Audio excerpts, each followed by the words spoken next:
প্রিয় দর্শক, আসসালামু আলাইকুম রহমতুল্লাহ। আশা করি আপনারা সবাই ভালো আছেন। আলহামদুলিল্লাহ, আমিও ভালো আছি। তো ফাইনালি আপনাদেরকে আজকে আমরা গ্রিনের কাজের ব্যাপারে দেখাবো এবং কিছু বলবো বিস্তারিত।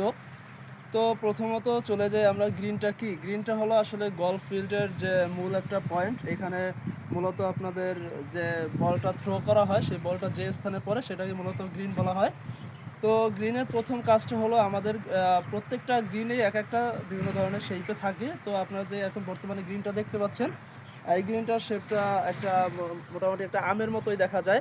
তো গ্রিনটা প্রথমে এটার হাইট করা হয়। হাইট করার পরে ফার্স্ট অফ অল এটা টোটালি একদম পুরোটা গ্রিনটা এটা লেভেল করা হয়, একদম সমতল একটা লেভেল করা হয়। লেভেল করার পরে আপনারা সাইডে আমাদের দেখতে পাচ্ছেন পুরো গ্রিনটাকে আমরা একটা যে ঘ্রাও করছি, এটাকে বলা হয় মূলত নালা শীট।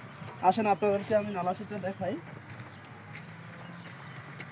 এই যে আপনারা দেখতে পাচ্ছেন, এটাকে বলা হয় নালা শীট গ্রিনের। এটা দ্বারা পুরো গ্রিনটাকে বাউন্ডারি দেওয়া হয়।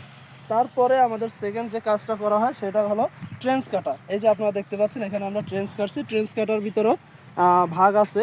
যেমন আপনার যে এখান থেকে আমাদের যে গ্রিনের ভিতরে যে পানিটা আউট হবে, সেই পানিটা যেই সাইড থেকে আমার আউট হবে সেই জায়গাটা আমাদের ডিপ থাকে 10 ইঞ্চি, মিডলে থাকে আপনার 9 ইঞ্চি এবং লাস্ট মাথায় থাকে আপনার 8 ইঞ্চি।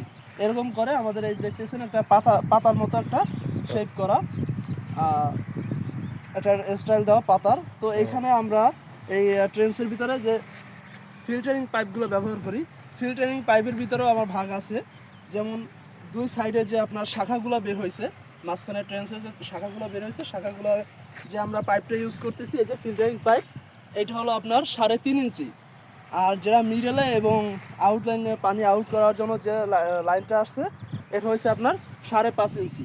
টোটালটাই ফিল্টারিং পাইপ। তো এই পাইপটা ব্যবহার করি আমরা এখানে। তো তার আগে, ব্যবহার করার আগে আমরা প্রথমত যে কাজটা করি সেটা হলো ট্রেন্সের ভিতরে আপনারা দেখতে পাচ্ছেন যে এটা হলো একটা এটাকে বলা হয় জিওটেক্স। এটাকে বলা হয় জিওটেক্স। জিওটেক্সটাকে ফার্স্ট অফ অল আমরা ট্রেন্সের ভিতরে দেই। এইভাবে দেওয়ার পরে এখানে আমরা 3/4-এর যে পাথরটা আছে সেটা 1 ইঞ্চি একটা লেয়ার দেই পুরোটাই, একদম শাখা থেকে শুরু করে মেইন লাইন পর্যন্ত 1 ইঞ্চির 3/4-এর একটা লেয়ার দেই পাথরের। তারপরে আমরা এই পাইপটাকে এখানে স্থাপন করি। স্থাপন করার পরে আমরা এটার উপরে আবার পাথর দিই। পাথর দিয়ে টোটালটা পাইপটাকে ঢেকে দিই এবং পুরো ফিল্ডে, এই যে গ্রিনের পুরো জায়গাটাতে আমরা 4 ইঞ্চি 3/4-এর পাথর দিয়ে পুরোটা ভরাট করি। তারপরে এই যে ভরাটের বিষয়টা আপনাকে আমি দেখাবো, এখানে হচ্ছে না, এখানে জাস্ট পাইপ ফিটিং চলতেছে। তাহলে সামনে চলেন, আমরা আমাদের আরেকটা গ্রিনে পাথর বসানোর কাজ চলছে, ওইটা আপনাদেরকে সরাসরি দেখাই। সো গাইস, আমরা আরেকটা গ্রিনে চলে আসছি, যেখানে আপনাদেরকে বলছি যে 3/4-এর পাথর 4 ইঞ্চি করে বিছানো হয়। এখানে দেখতে পাচ্ছেন আমাদের এখানে সারি সারি করে পাথরের স্তূপ রাখা আছে। এই পাথরটাকে, এই যে আপনার পাইপটা ফিল আপ করা হয়েছে পাথর দিয়ে, এবার যে বাকি যে জায়গাটা আছে সেই জায়গাটা এই পাথরগুলো 4 ইঞ্চি করে বিছিয়ে দেওয়া হবে। তো এখানে আরেকটা মজার বিষয় আছে গাইস, দেখেন।